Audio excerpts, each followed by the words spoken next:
Okay, well, thank you very much.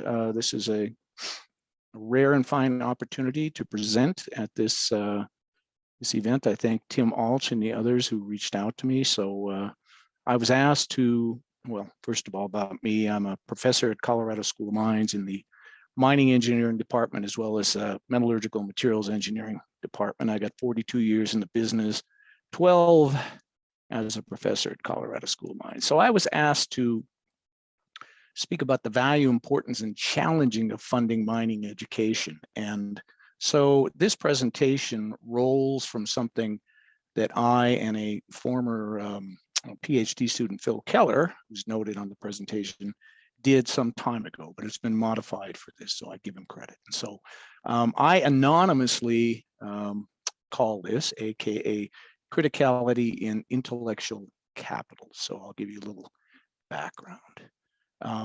First of all, you know, I do like to read Dilbert, so I'm hoping my presentation is a vision of beauty and persuasion, and it will make engineers and others weep, and profits will rain down from the sky. But maybe, as we'll see in the bemoaning of mineral engineering education, it generally falls on deaf ears, but that's okay. I enjoy it.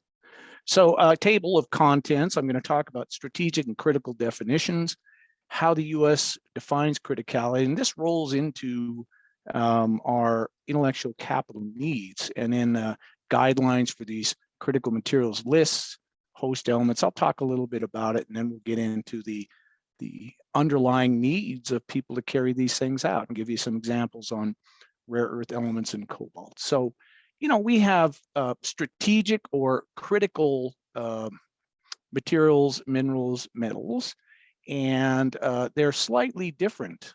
Strategic minerals are commodities that are essential to national defense. So we supply during war wholly in part, and we have a history of that in the United States from World War I and World War II. And we currently have a strategic mineral investment in a beryllium mine in Utah by the U.S. government. But critical tends to be a bit more vague. It depends upon the purpose, and that's something that you would like to have, but you don't necessarily need it for essential defense and things like that. So you see a lot more discussion. You can read this as quick as I can read it to you. But we have a lot of comment now on criticality. And so what defines criticality? Well, one measure is Executive Order 13817 that was put together in December of 2017. And it's a non-fuel mineral, although that's kind of weird, or mineral material, essentially economic and national security of the United States. And the supply chain is vulnerable, and it serves essential function in manufacturing of a product, the absence of which would have significant consequences for our economy or national security. So our government has kind of lumped criticality with strategic there, and you can see these diagrams. You can go find them online, supply risk versus impact of supply reduction, and of course, the ones that wind up here are deemed, depending on who puts them together, the US or the EU or anyone else, and particularly the application, what's important, Department of Defense versus Department of Energy will have different listings. So here, and I apologize for the smallness of this chart, but this is a definition of criticality, and I think they have a HHI, calculation of marking of competitiveness on a scale of 0 to 10,000. So they give indexes to these things, and there's different ways of categorizing them. And of course, we can see top producers, and you see, goodness Lord, a lot of Chinese top suppliers. Okay, we'll talk more about that. And then, of course, another nice one, you could almost put this on your wall and entertain people. But here is the criticality in terms of host elements. And of course, here's the primary things that we mine and treat. And of course, from these come these byproducts, if you will. Nickel's a very good source of things like palladium. Copper has a number of things, rhenium. So the primary production of minerals, metals, and materials results in these smaller, we used to call them minor metals, now critical metals or materials.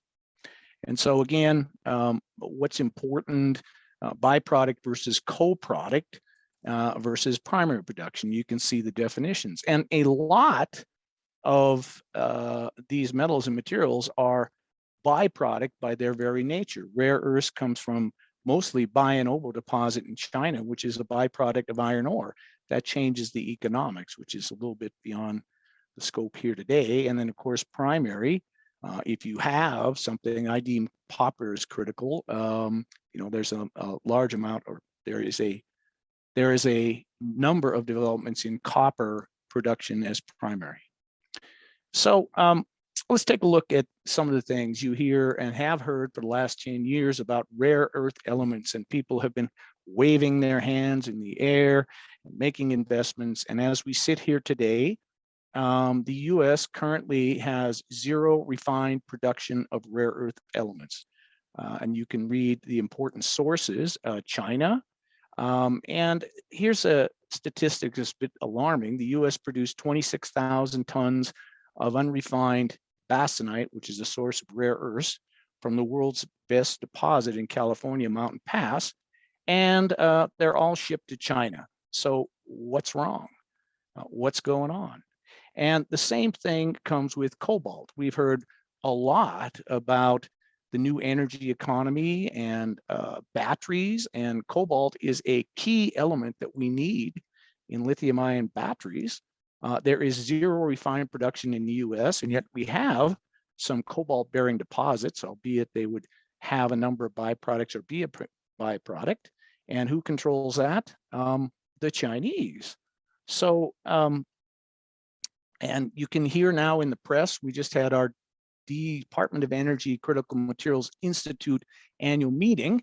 One of the speakers was from Washington, D.C., and instructed us that as the U.S. moves away from a fossil fuel energy basis to electrical and renewable vehicles and renewable energy, our dependence on minerals and metals increases dramatically. And again, this is from the U.S. Geological Survey, but sorry, it's small, but it gives you an idea. We have a large dependence upon any number of countries for critical materials. You see this big red blob over here, that's China. And so, I just bought a new truck today. It is fossil fueled, but I like the sound of the engine. But, when we eventually move more and more to electric vehicles, you can see from the bottom here, a normal internal combustion uses 23 kilograms of copper. A hybrid vehicle uses 40, plug-in uses 60. And then if we talk about, depending on the size of the battery, a bus can use up to 369 kilograms. That copper has to come from somewhere. So we are becoming more dependent on metals and materials and minerals and less dependent on fossil fuels. So how does intellectual capital roll into this? Well, this is a quote from Plato, and he says, "Necessity, who is the mother of our invention." Indeed, as we increasingly reach a tipping point, or perhaps from my view, we're past it when it comes to intellectual capital, there is I wouldn't say sudden, there is a gradually awakening of the needs in intellectual capital. So going back in time, we had the Bronze Age, and metals were first used in tools and weapons manufacture, and people began the hunt for copper and tin. And of course, this occurred around 4000 BC. And with that, our metallurgical industry coincided with the rise of urbanization. So we had organized operations of mining and smelting, and we had surplus food. So we quit being hunters and gatherers, right? Although we had to go look for new raw materials. And then the Iron Age came upon us. And this was the need for a critical material called iron to make iron and steel.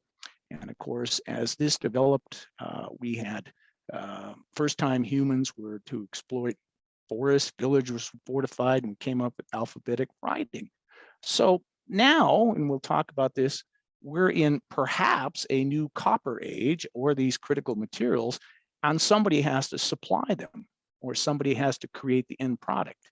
So I'm with the Kroll Institute at the Colorado School of Mines. It began in 1974, and it was from an endowment from Dr. William Justin Kroll, and he created two industries from his work. He was a metallurgist. He created zirconium and titanium. And of course, we just saw in the news that our friends in France are extremely mad because the UK and the US are going to supply nuclear submarines to the Australians. They have advantages as opposed to the French diesel ones. Well, we would not have had any nuclear submarines without Kroll's metallurgical activities. And of course, you have to put up, he won the Perkin Award, which is quite illustrious, in 1943. He says, good metallurgists are not born. They're made with the ample money of opportunity, companies which hire them. And since they usually make their mistakes on a grand scale, they are the nightmares of business management, but you gotta have this.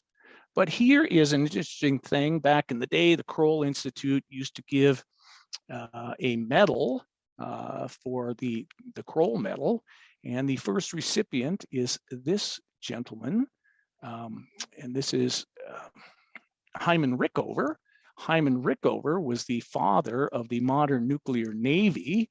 And this is Department Head Al Schlechten. So, you know, since 1974, we have been doing research and education in extractive metallurgy, and in part helped create a couple of industries and part of our modern world. And so now I will give you my opinions. And of course, I'm in part Irish. So this is a quote from W.B. Yeats from the Isle of Innisfree.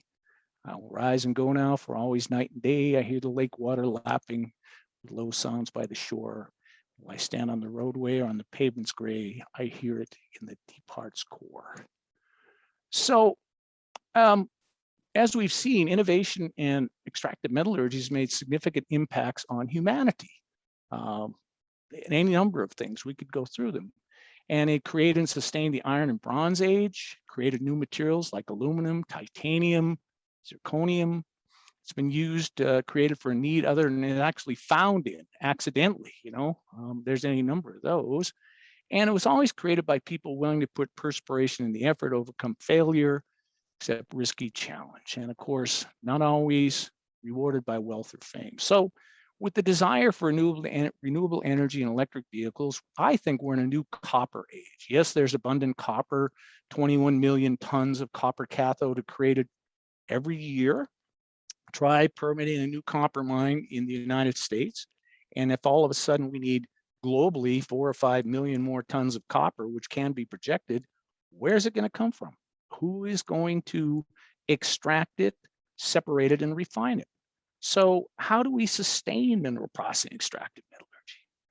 Now, like I said, I have in part an Irish background, and my ancestors came from a place called Allihies, which is on the County Cork, Beara Peninsula.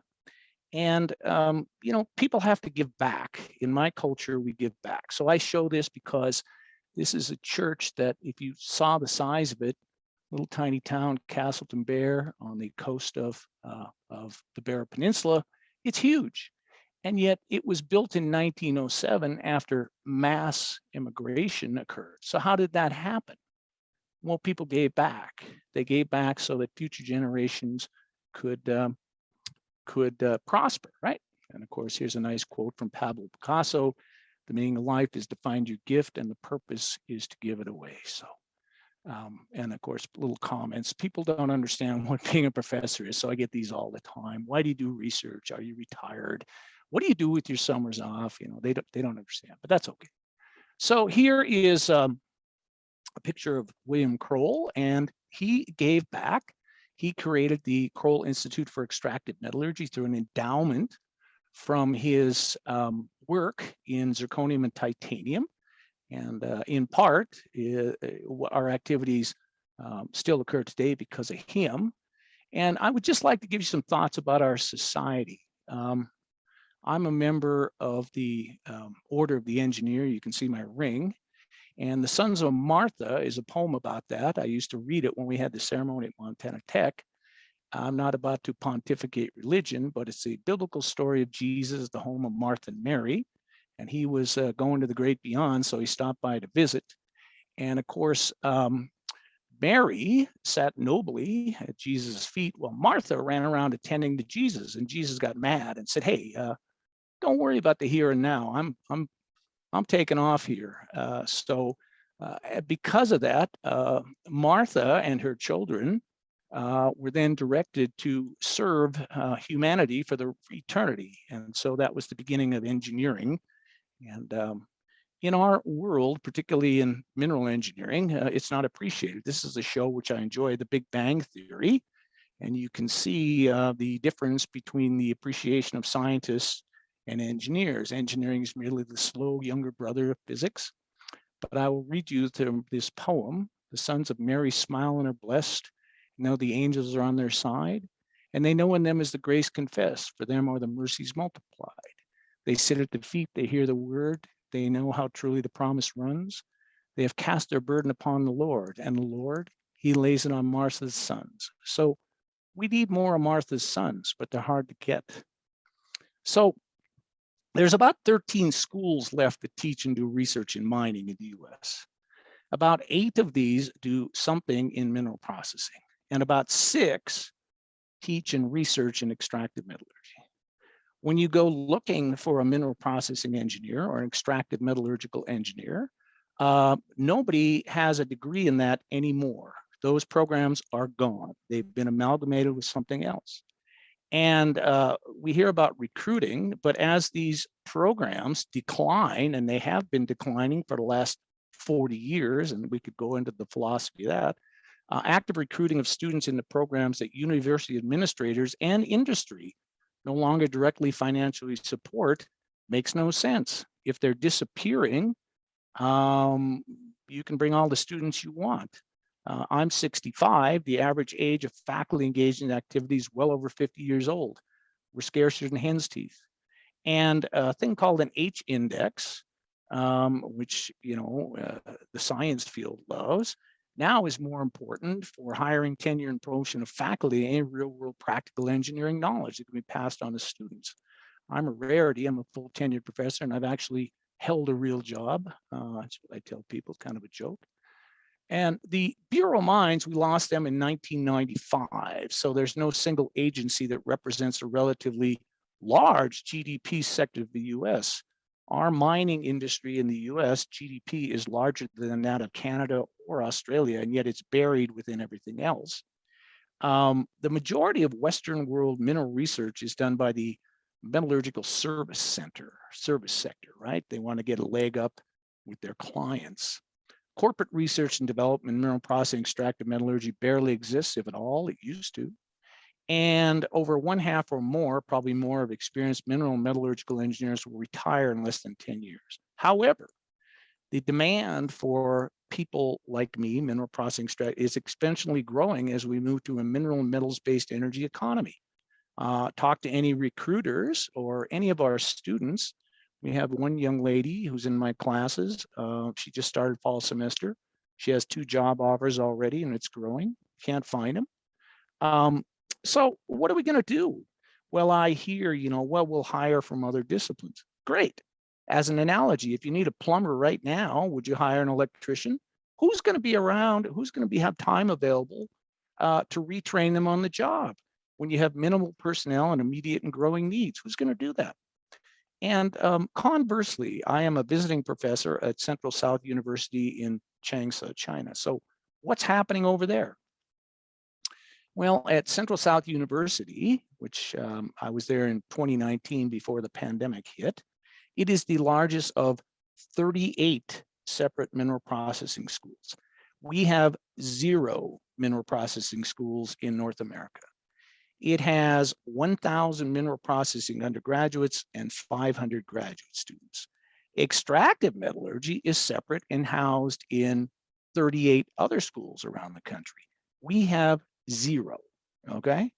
38 to 0, 38 to 0, okay? You getting the picture?